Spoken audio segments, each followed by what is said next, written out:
नमस्कार जय जगन्नाथ सांग माने +3 सेकेंड सिलेक्शन रे आपनकु कॉलेज मिली गला परे आपण एडमिशन पई कोन कोन डॉक्यूमेंट ने की जिवे चलंतु देखिबा। देखंतु डॉक्यूमेंट रे आपण किछि भी भूल करंतु नाही कारण आपनकु ऑलरेडी सीट मिली जाईची।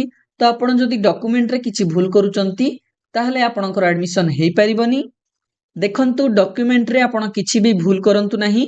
जो जो इंपोर्टेंट डॉक्यूमेंट मु आपनकु वर्तमान कहिबी आपण सेही डॉक्यूमेंट को आउ जेतोटी मु जेरेस कॉपी कहिबी आपण सेतोटी जेरेस कॉपी नेकी जाइथिबे एडमिशन पई। तो चलंतु आरंभ करिबा। देखंतु आपणकर सेकेंड सिलेक्शन रे एडमिशन पई किछि अलगा नोटिस आसी नाही, तेनु प्रथमरु जो ऑफिशियल नोटिस टी आसीथिला सेही नोटिस अनुसार ही आपणकर एडमिशन पई सेही सेम डॉक्यूमेंट ही दरकार हबो, केवल किछिटा चेंज रहिछि।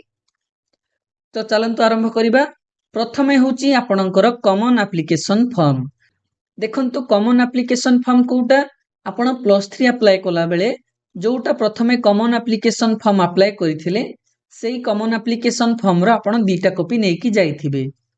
आ देखंतु जदि आपण चॉइस फिलिंग करिसंती ताहले चॉइस फिलिंग कला परे आपण गुटे revised common application form download करिथिबे। सेही रिवाइज्ड कॉमन एप्लीकेशन फॉर्म को आपण नेकी जिबे।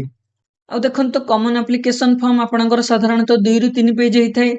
तो सही 2 रु 3 पेज को आपण दीटा लेखे जेरेस कॉपी काढी की नेइथिबे।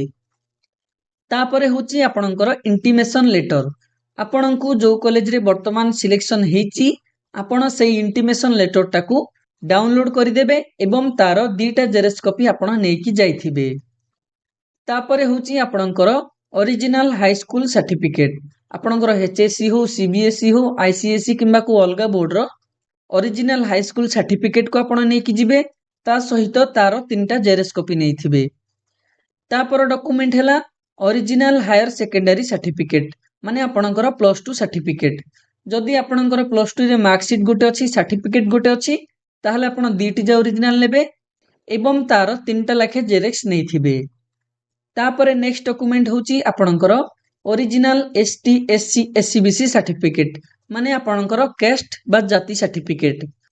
एवं मने रखंतु जाति सर्टिफिकेट आपण कोटा नेबे जोटा कि आपण ऑनलाइन रु काढिथिबे, जोथरे कि आपणकर बारकोड थिबो।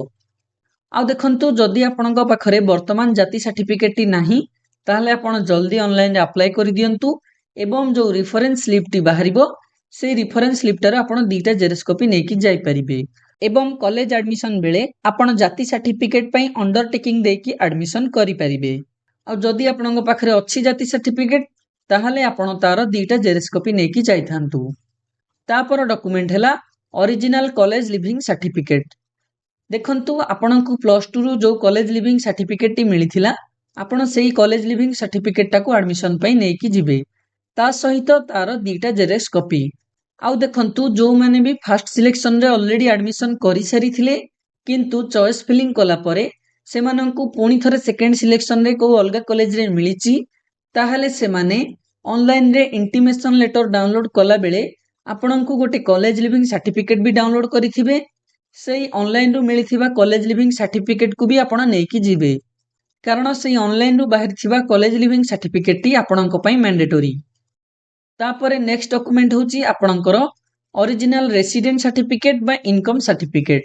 देखंतु रेसिडेंट सर्टिफिकेट जदि आपणक पाखरे अछि ताहले नेबे, न नेले भी चलिबो कारण आपणकर आधार कार्ड रे भी हेइ जाउची।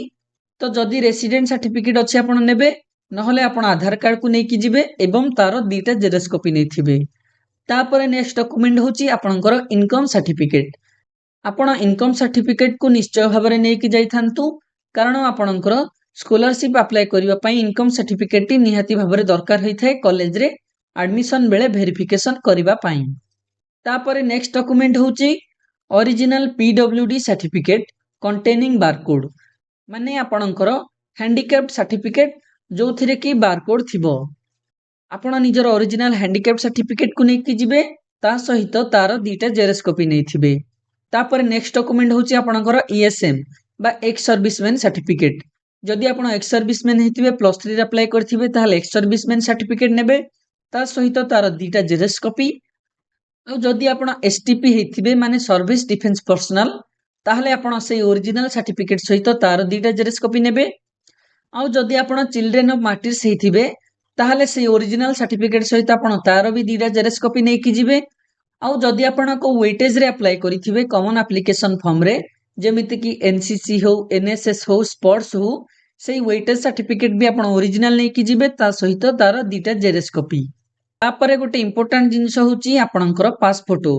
देखंतु पास फोटो आपणकर साधारणतः 3टा दरकार हिते किंतु आपण सेफ्टी पई आपण 6टा नै कि जाइथांतु। देखंतु एतिकी डॉक्यूमेंट सहित आपण निजर पेन को नै कि जाइथांतु कारण एडमिशन बेले आपनकु बहुत जगह साइन करबा को पड़ी थाए आपनकु सेल्फ अटेस्टिंग करबा को पड़ी थाए। आउ देखंतु जो मानकर किछि भी भूल हे जाइथिला एवं से माने एरर करेक्शन करबा को चाहुचंती से माने निजर ओरिजिनल सर्टिफिकेट सब निश्चय भाबरे नै कि जाइथांतु कारण आपनकर ओरिजिनल सर्टिफिकेट को देखिकि ही आपनकर एरर करेक्शन अप्लाई करा जिवो। एतिकी थिला आपनकर इंपोर्टेंट डॉक्यूमेंट सब आपनकर सेकंड सिलेक्शन पई जोटा कि दरकार हबो। भिडियोटी भल लागिले लाइक करंतु सांग मानक सहित शेयर कर दियंतु जहा द्वारा से माने भी जानि परिबे को डॉक्यूमेंट से माने नै कि जिवे कॉलेज एडमिशन पई। एमिति आगो को आपनकर +3 रो एडमिशन एवं +3 रे आपण को स्कॉलरशिप अप्लाई करिवे सेथि पई वीडियो चैनल रे जल्दी अपडेट हबो। तेणु चैनल सहित जोड़ी हे कि रुहंतु चैनल को सब्सक्राइब करि दियंतु। धन्यवाद। Thank you. जय जगन्नाथ।